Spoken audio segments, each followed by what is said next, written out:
Hey everyone, Kevin P. McAuliffe here for Rampant Design Tools, and I'm back again with another tutorial. And in this lesson, I'm going to show you how we're going to create the composite that you see in front of you. Now, one thing that's important for me in every lesson that we do here at Rampant Design Tools is I want to make sure that you learn two things. One, how to do something that's practical to the work that you do on a daily basis. And number two, I want to show you how you can take Rampant Design Tools elements, work them into every project to help take everything just that little step further to the next level. Now in this shot, this is what I would consider to be a very common task that a lot of editors have to do. And that is to take, in this case, an iPhone and to replace a screen that you have on it. This is a great way to be able to get in and get a lot of flexibility with, basically getting a lot of mileage out of a shot.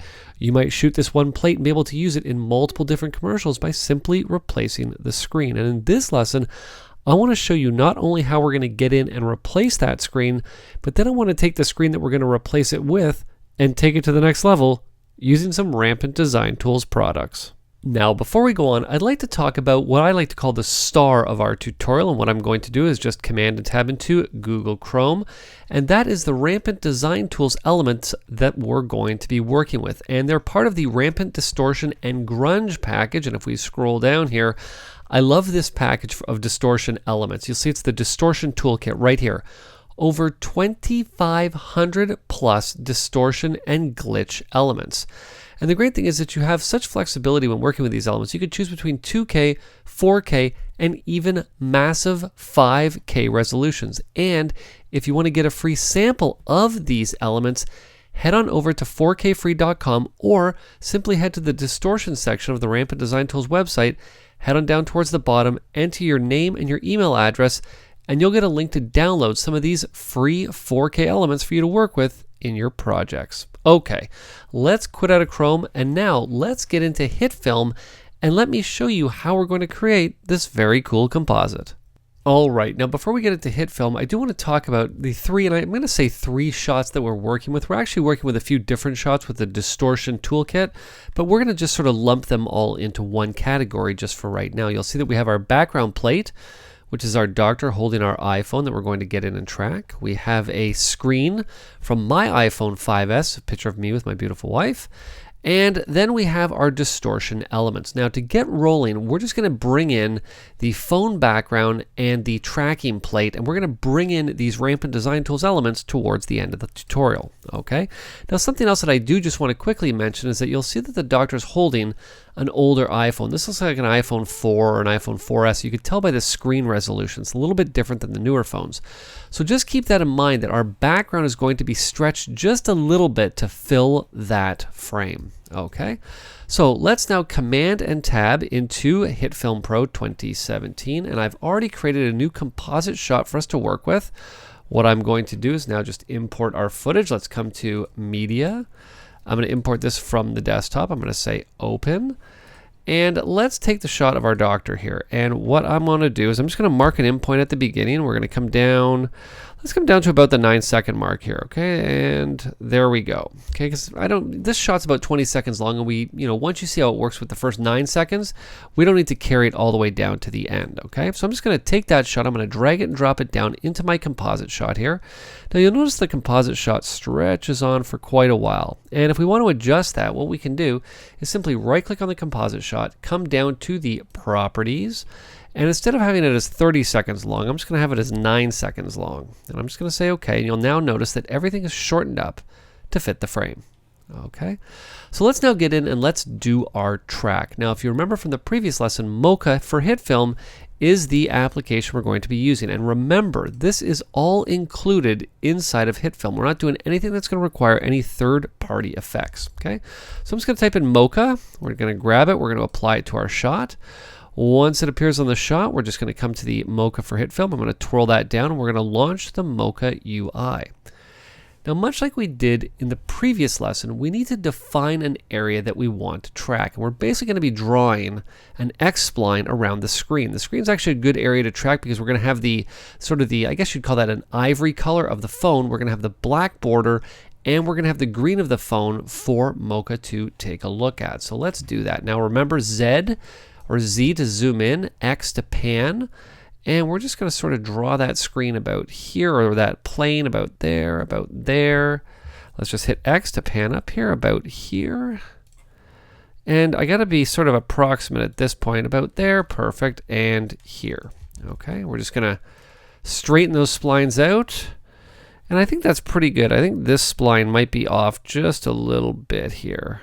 Let's actually make sure we're not selecting all the splines here. We're just selecting the one we want to use. Put it about there. We'll put this one about here. And I think we're pretty good. Okay. Now we're going to track, I'll leave that as 50% of the pixels. We're going to track translation, scale, rotation, shear, and perspective. And I'm going to start the track going. Now this is a bit of a longer track. So what I'm going to do is I'm going to pause for the cause. We'll come back as soon as the track is done, and we'll pick things up again. All right, we're back, and as you can see, our track is finished and it's doing a pretty darn good job there. But the real test when I zoom back is first of all to add our planar surface. So let's do that first. Now, why is this important? The reason that this is important is because when we're doing a corner pin track like what we're attempting to do now, these points, the four corners of the planar surface, represent the four corners of our corner pin. So this is where it becomes essential that we do this step correctly, because if we don't, our track is not going to look right. What I'm going to do is just place my planar surface outside of the green screen area. And I'm going to set that sort of lower left point last because I want to get everything else roughly where I want it first. Now remember, we're going to be doing a chroma key for the screen, so we're going to want the 4 points of our corner pin to be outside of that area. Okay, and I think we're pretty good right about there. I'm just going to zoom back a little bit here. Again, Z or Z on the keyboard. I'm going to turn our planar grid on, so this way when we come back to the beginning, you'll see that when we hit play, you can see how locked on we really are. And we got sort of those subtle handshakes from our doctor here. There we go. This is all looking very, very good. Okay, so we're now ready to export this element to use in our project. And much like we did before with our center point track, what we're going to do, and that was with our camera solve as well, is we're going to come down to export tracking data. And what we want to do is export that corner pin data. I'm just going to say save. We're going to save it to the desktop. We're going to call it corner pin track. Okay, I'm going to say save, and we can now close Mocha for HitFilm. I'm just going to not save that. We're going to come back to our project window. I'm going to right click and we're going to import a composite shot. From the desktop, it is our corner pin track. I'm just going to say open.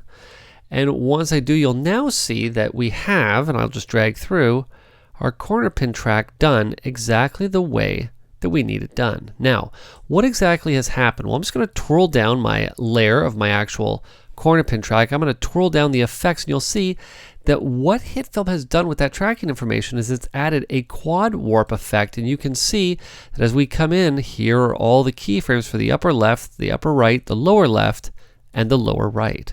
Okay. Now what most people think that we're going to do at this point is we're going to take our iPhone screen, we're going to drop it in here, we're going to take that quad warp and we're going to copy it and we're going to paste it. Okay, but you'll notice that as soon as I do that, something has happened, something that we definitely don't want, and that is that the corner pin is all messed up because basically we've applied it to this rectangular image. Now what's important to keep in mind is that what Mocha is doing when it's tracking is it's assuming that what we're going to do with this corner pin and placing it in there is going to be in a 1920 or in a 16:9 frame.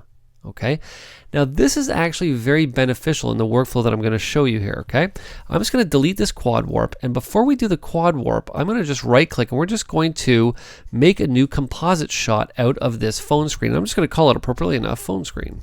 Okay, I'm going to say okay, and what we're going to do inside of our phone screen and instead of our phone screen composite shot is we're going to come back to our project here. There's our phone screen. I'm going to right click on it and we're going to come down to this element's properties because I don't want the composite shot to be the same size as the phone screen because that's what we just did and it didn't solve our problem. Okay, what we can do is we can come in and we can say let's make this 1920 by 1080. Okay, I'm now going to say okay, and you'll see now how big that screen really stretches. Okay, now I'm going to come to our effects window and I'm going to type in quad because what we want to do is find that quad warp again, which is basically a corner pin effect. Okay, now once I apply the quad warp, what we're going to do is we're going to stretch this out to the four corners of the screen. Okay, Now what I should do here, just to make sure, is I should zoom in a little bit here. That's looking pretty close. Okay. And let's just zoom in. Now you'll notice that what I'm doing here, and I always want to point this out to people, is that when I zoom back, okay, if I want to zoom in on the upper left-hand corner, I'm going to move the mouse over towards the upper left-hand corner, and I'm going to zoom in. So now you'll see this is how we can really choose what we're zooming in on, okay? Now I think this is pretty darn good. It's okay if you're not as precise on the edges as you need to be, because we left that buffer zone around the edges when we set up our corner pin, okay? So this is now good. Now we're going to come back to this when we bring in our Rampant Design Tools elements. So keep that in the back of your head. Okay. Now there's something that I want to draw your attention to before we move too much further on. And it's about staying organized and thinking about how we want to set this up. Because the goal of this is to take these Rampant Design Tools elements and have easy access to them and not have to worry about, do I need to apply corner pin effects to them and all this type of stuff. We don't want to do any of that, okay? So we know that our composite shot is our main shot. We know that our input shot has the information in it for our corner pin. But to be honest, what I would like to do is I'd like to apply this input composite shot into our main composite shot and then add the corner pin there, so at any time I can step into that shot that has the corner pin applied to it to then start putting our Rampant Design Tools elements exactly as we need. Then there's no worry about what's going on with the corner pin or the track or anything like that, okay? So with our input composite shot, what we're going to do is we're going to rename it, and I'm going to call it Phone Corner Pin Element. Okay, and we're going to take that, we're going to drag it and drop it down over top of the doctor. Now what I'm going to do is I'm going to come into our corner pin element. I'm just going to close the phone screenshot here for 1 second, and I'm going to take this quad warp effect and I'm going to copy it. I'm going to step back to the composite shot and we're going to apply it to our phone corner pin element. Now as soon as I do, you're going to notice that my phone screen is now almost dead locked onto that phone. Now, of course, it's a little bit bigger than the screen, but that's okay because we're going to use a Chroma Key effect to get rid of that screen. Okay? Now, one thing I should also do here, I'm just going to go back to my phone corner pin element, is that I don't need this solid that was put in here, this layer that has the corner pin on it. So now we're at the point where we can just select that and delete it. So let's come back to our composite shot here, and let's make sure that we turn on our phone screen here. Let's come back to our composite shot. And remember, since we're going to be doing a Chroma Key, we're going to want the doctor to be on the topmost layer. So let's put him up there. We're going to want to have our phone's screen track behind the screen here. And let's do our Chroma Key. I'm just going to come back to the effects window. I'm going to type in Chroma. You'll see there's the Chroma Key effect right there. We're going to take it, we're going to drag it and drop it onto the doctor shot. I'm now going to come to my Chroma Key. Let's actually come to our controls window. It's a little bit easier to see what's going on in the controls window. Now, I don't need Mocha for HitFilm there, so we can delete that. And what we're going to do is we're going to take the eyedropper for our Chroma Key effect. I'm going to click and hold. We're going to drag over to the phone. I'm going to let go. And guess what we now have if I give this a preview? We now have our phone background screen sitting inside of our phone, tracking along perfectly. Okay? So now, much like you always hear me say with the Rampant Design Tools elements, it's time to take our project to the next level and add some of those elements in. Okay? Now, we went through this whole setup for a reason. Okay, now I'm just going to loop this to play while I talk.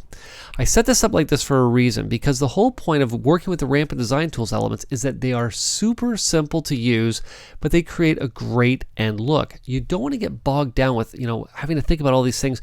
Like I said, do we want to, do I have to corner pin this to get it to match our background, all this type of stuff. Remember, we applied that corner pin to a composite shot. So what that means is that I can step into the composite shot at any time and start adding whatever elements I want in here. And as soon as I step back, just like the snap of my thumb, everything's going to match up exactly as it needs to. Now, let's get these awesome Rampant Design Tools elements in here. I'm just going to come to the Import Media window. I'm going to come to the Distortion folder. I'm just going to select everything in the Distortion folder here. I'm going to say Open.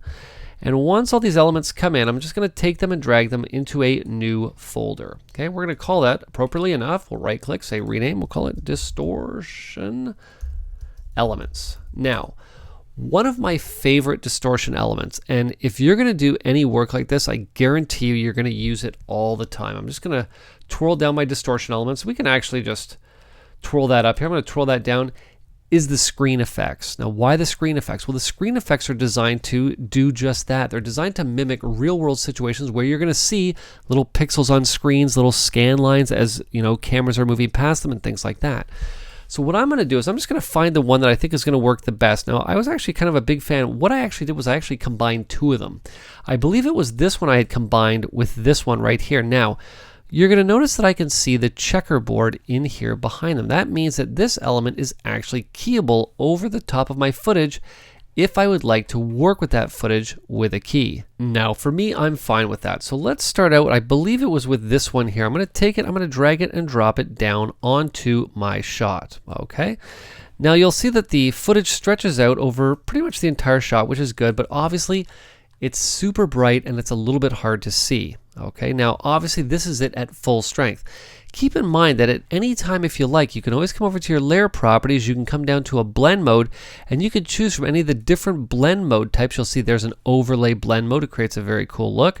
You can even get in and use additive blend modes, and you can even use a screen blend mode if you want to. Now, to be honest, you'll notice that there's not much of a difference between the normal view and the additive. The additive just brightens everything up a little bit. But what I'm going to do here, very simple. I'm going to come down to the transform options. I'm going to grab our opacity. I'm just going to drag it back a little bit. Now, I'm not going to drag it back too far. I'm probably going to get it about there, I think.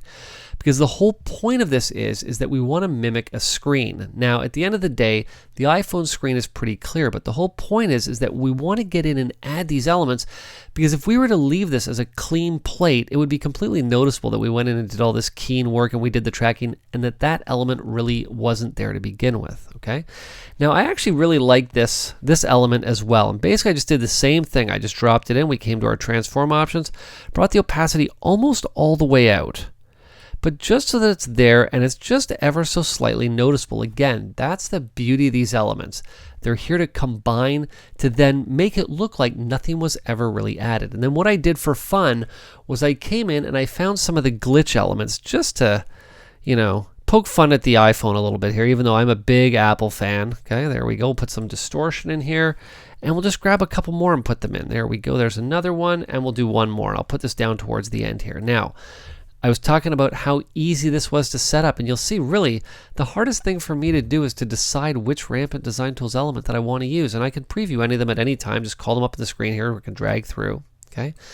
And when I'm ready to go back to that composite shot to finish everything up, all I got to do is just click on the composite shot. You can actually already see the screen distortion there. Let's go back to the beginning and let's preview this.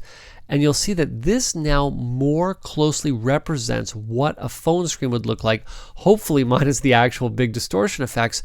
But it doesn't look like it's something that I got in and composited inside of HitFilm. It looks like something that was there the entire time on the phone, and that's what we're going for.